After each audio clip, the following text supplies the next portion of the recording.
Yo everyone, welcome back. It's your boy Anime. Right, we're diving into Marvel Rivals Season 1. The topic that's going to hit home for a lot of players, right? How to climb out of lower ranks. How to climb out of that hellhole. You know, everyone got D rank, 7 ranks. It hurts, and I'm struggling, but I'm climbing out. So I'm gonna help you. You know, I hit GM last season. They added Celestial, so I think based on my knowledge and with some of my skills that I have developed in this game, I'm able to help you guys. Right? So let's start off with this one. It's not always your fault. I know what you're thinking. Wait, how can it not be my fault if I'm always losing? Well, stick with me, right? Because this video is going to break it down all for you. Alright, I acknowledge our guys' frustration, right? Let's face it. We've all been there. You're performing at your peak, you're getting the kills, you're making the right calls, and you're trying to guide your team to victory. And yet, you still somehow lose. It feels like you're stuck in a cycle where no matter how hard you try, you just can't break free from these lower ranks. I get it. It's frustrating. It's demotivating. And it can even make you question if you're the problem. But here's the truth. It's not always your fault. There are factors in Marvel Rivals and in most team-based games that are completely out of your control. For example, team composition might be bad from the start. You pair with players who refuse to play support or pick characters that don't synergize well. That's not on you. Or maybe your teammates aren't communicating or paying attention to the objective. You know, they got their feet kicked up, headphones on, music probably playing in the background, not really into the game. Again, this is not something that you can fix on your own. But here's the good news. You don't have to stay stuck in this situation. While you can't control your teammates, you can control how you respond. It's about shifting your mindset and focusing on what you can do to climb despite these challenges. What this means. Identify the key moments where you can make a bigger impact, like clutch plays or eliminations, right? Who do I kill first, right? Do I kill the one that's top leaderboard, or do I kill the healer or the tank that's out of position? If no one's playing a tank or a healer, you need to learn how to adapt to your team's weaknesses. A team is only strong as the weakest link. Sometimes you have to be the person to bite the bullet and fill that role. I know your ego's hurting right now, but you gotta be that person. And most importantly, keeping a cool head, right? So many times you want to break your mouse pad. If you can even break one. Break the keyboard, the monitor, right? I know I can't stress it enough. Tilting or blaming teammates isn't going to help you climb, right? And it's just going to continue a cycle of D rank or where your heart's stuck somewhere. I know it sounds easier said than done. And trust me, I've been in those matches while it feels like everything is working against you. But staying consistent, staying focused on improving your own gameplay and learning to adapt can help you climb out of those frustrating ranks, right? And I'm just not going to yap and not show you my own type of clip, right? So here's a clip, right, where I was playing tank. They basically got to the, we were defending first, so they basically got to the end. We stopped them though before they actually touched and got the 3rd point.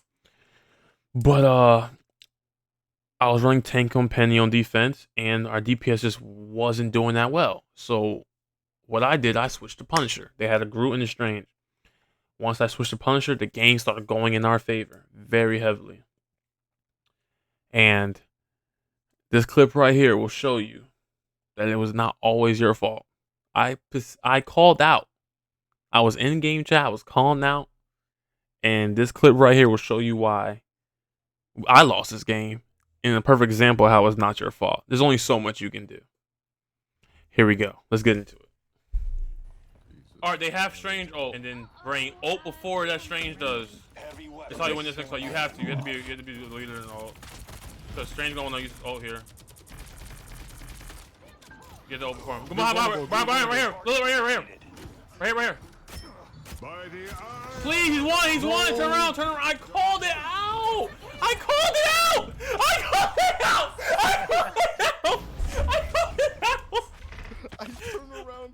brain. I literally said he's coming behind us. So oh my god. We can solve. So wrap that tip up. I hope you enjoyed the clip. You can clearly see I was raging a little bit. This goes to my other tip. Don't tilt, but you can understand the tilt right there. But to wrap it up, don't beat yourself up. If you're doing everything right and still losing, sometimes the loss really isn't your fault. But focus on what you can do and improve. There's always room for improvement. Now, let's head into that second tip. Second tip, target priority, right? This is one of those make or break concepts that separate good players from the great ones, right? This is something I am still currently working on, but I can see myself elevate and evolve as a player with this one tip right here. If you're not focusing on the right targets at the right time, it doesn't matter how many kills you rack up. It can still cost you the match. But don't worry, your boy Anime got you covered. I'll break down what target priority is, why it matters, and how to nail it in your game. And plus, I got a clip for you on the difference and the importance of target priority. So stick around. Alright, so what is target priority? Let's start with the basic. It's all about deciding who to focus your attacks on in any given fight. And no, the answer isn't always the closest enemy or whoever you see first. It's about identifying the most important enemy to eliminate based on the situation. For example, is there a squishy DPS dealing massive damage to your team? Is there a healer keeping their entire squad alive? Or is there a tank out of position, giving an opportunity to punish them? The right answer depends on the context of the fight, and the fight's always changing. And understanding the context is key to improving your gameplay. So why does it even matter? Why does target priority matter so much? Because in Marvel Rivals, it's not just about getting eliminations. It's about winning the fight. Objective. There's no team deathmatch besides a game mode, that they just put out. Very fun game mode, by the way. But it's an objective-based game. If you're wasting time focusing on the tank with high health while their DPS is shredding your team, you're probably going to lose that encounter. On the other hand, if you take out their healer or high damage characters first, you'll shift the fight into your team's favor. It's like playing chess. Every move should be strategic, and every target you choose should have a purpose. Don't do things blindly. Don't just run in there shooting, whatever. Right? And this is a quick note. When I say shredding, the DPS, the one that's got the high kills, the hell up. People always say go for the healers first. That's not always the case, right? If the healer can only heal so much without their ult, So if the hell is carrying their team and you take her out first, that is heavily going to impact that fight. It's a 5v6 automatically, but their carry is now gone. Hope you understand what I'm saying. Now, the principles of target priority and how to apply them in your matches. Focusing on high value targets. Always prioritize the enemy players who are having the most impact on the fight. Typically, that's the healers or high damage characters. And I would also like to include, it can be utility, right? A penny nest, Namor's turrets. These things are underlying things for target priority that people tend to miss. And if you can hone that and focus on those type of smaller things, the fight will definitely change. Next principle, adapt to the situation. If their DPS is diving your backline, you might need to peel for your teammates instead of chasing kills. Next, punish out position players. If you see an enemy overextending or isolated for their team, that's your chance to take them out quickly. Those kills should not go unwanted. They're overextending and you see there's no one backing them up. Easy kills, right there. That team fight you should win. Communicating with your team, call out your target in voice or even in ping systems. If your entire team focuses on the same target, you'll secure kills faster and turn the tide of the fight. And speaking of target priority in action, let me show you this clip from my recent matches. This was I was playing with some of my friends, and he also hit GM. But this is a great clip of target priority, what to shoot first.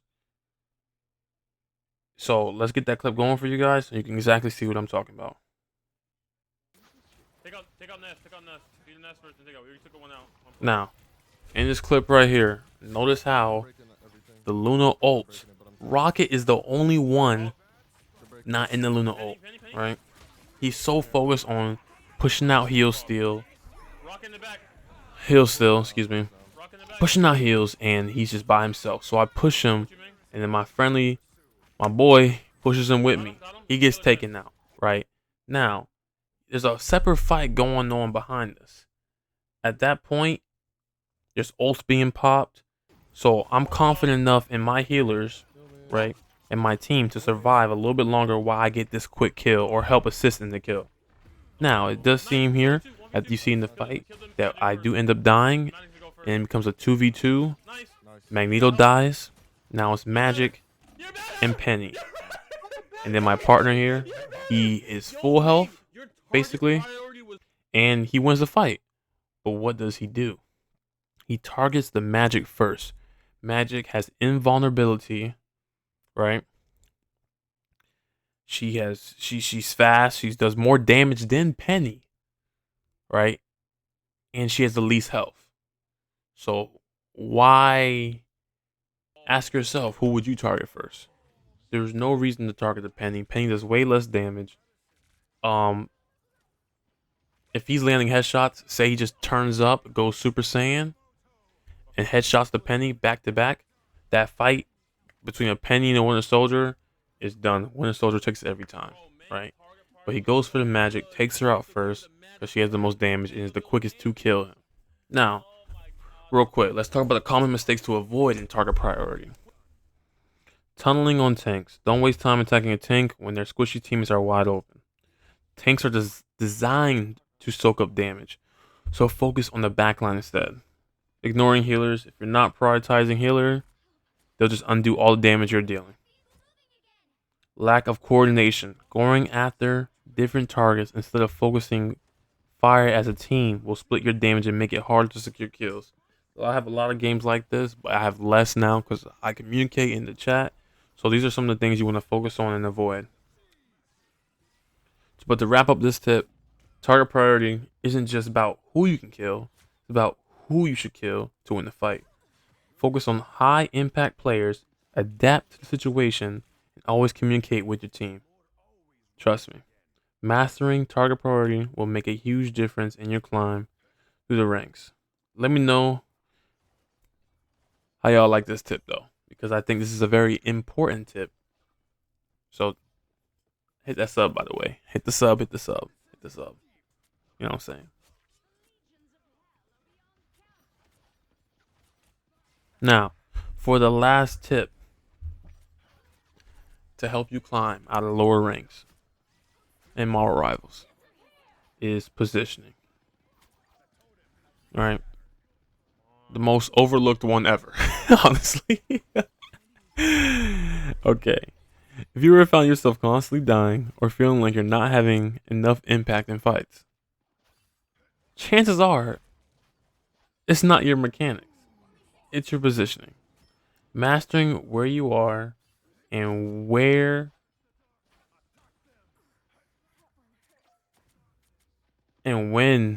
you're there can make the difference between climbing the ranks and staying stuck. Plus, I got a clip to show you also on this tip.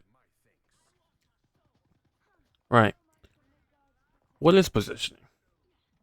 Sounds easy, sounds like common sense, but maybe for those who don't understand, I'm gonna give you some insight. Let's start by defining what positioning means. In the simplest terms, it's about being in the right place at the right time to maximize your effectiveness while minimizing your risk. It's not just where you stand, but also how you're moving. Are you strafing, moving back and forth? Are you making the enemy harder to shoot you? And also, how are you using the map to your advantage? Whether you're a healer, a DPS, or a tank, positioning is critical to making sure you're contributing to your team's success without putting yourself in unnecessary danger. Why is it even important? Because being out of position can be a death sentence. It can be winning or losing that team fight. If you're a healer caught in the open, you're going to get picked off. And your team will lose sustain. You gotta think about it. If you're just rushing in by yourself, hurry back to the team to start the team fight that you just lost, but you know they're low or on cooldown, or it's a 3v5 at that point, and you're just rushing in, you're feeding ult charge again. These are things you need to avoid. But see, this is what positioning can cause. It's a domino effect with positioning. If you're a DPS too far forward, you'll get deleted before you can deal damage. If you're a tank not holding the front line, your squishier teammates will be left exposed. Good positioning allows you to stay alive longer, deal consistent damage, and support your team effectively. Key principles of positioning. Play to your role. If you're a DPS, you should be positioned where you can deal damage safely, often at mid-range to high ground. Healers should position behind their teammates with clear sight lines to their allies. Tanks should always lead the charge but avoid overextending. Use cover. Always position yourself near cover or natural obstacles. This lets you break line of sight from enemies, making it harder for them to target you. Control the high ground, like Obi-Wan Kenobi said. High ground gives you significant advantage in terms of vision, range, and safety. If it's available, why not take it? Don't leave it up for grabs. Stay aware of the map. This map changes. The maps in this game change. They break. So you need to be aware of the LOS, the line of sights that have now been opened because of the map. Always know where the fight is happening, where your teammates are, and where the enemy might be flanking. Map awareness is a huge part of good positioning. And adapt to the fights. Positioning isn't static. It changes as the fight progresses and ults pop and go off. Start behind cover, but if the enemy team retreats or overextends, push up and take space. Now, this is a short clip, but this is where I change my positioning based on the enemy team's strange teleport, right? And there was no crazy impact. Well, I can't say that because based on if I had died there, the fight could have totally went different, right? So as you see in the clip, I move up, I hear a strange teleport, no one knows I'm there, I get height. Even if I hit a couple 5 out of 10 shots, what do I have? I'm playing Namor. I have an auto turret, and those things just got a buff and they do damage. So that positioning right there changed the whole fight. Everyone's positioning, you know, even the enemy team. You see that Strange at the end right there. He's by himself. He probably tunneled in to target one person and then left his team to get shot by my turrets. So, but let's just say I got picked off right there. Then it'd been a 4v5, excuse me, or a 5v6. You know what I'm saying? So it could be any one of those things. But to wrap it up, positioning is one of the most important skills you can develop in Marvel Rivals. It's not just about where you start a fight, but how you adapt and move as the fight progresses. If you master the tips that I have given you today in this video, you can not only climb the ranks, but you also start seeing a huge improvement in your overall gameplay. Let me know in the comments how you've been working on your positioning, your target priority, and your mindset, because I don't know how to say it's not your fault for that. Don't forget to like, subscribe, hit that notification bell for more tips and strategies in Marvel Rivals. Thank you for watching, and I'll see you in the next one.